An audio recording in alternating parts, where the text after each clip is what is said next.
কোথায় যেন একটা লেখা পড়েছিলাম। লেখাটা কেন জানি মাথা থেকে সরাতে পারি না দীর্ঘ একটা সময় ধরে। তোমাকে একজন পেয়েছে মানে আরেকজন কি বিভৎসভাবে না তোমাকে হারিয়েছে। লেখাটা খুব ছোট, কিন্তু পৃথিবী সমান বিশাল কথাটার গভীরতা। কেউ একজন দিনের পর দিন, মাসের পর মাস, বছরের পর বছর কাউকে নিজে করে পাওয়ার স্বপ্ন দেখে যাচ্ছে, অপেক্ষা করে যাচ্ছে।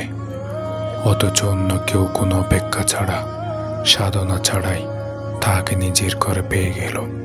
সে জানেও না সে যাকে নিজের করে পেল, তাকে পেতে একজন কত শত দিন ধরে ক্ষুধার্ত ভিক্ষুকের মতো তার অপেক্ষায় দাঁড়িয়েছিল।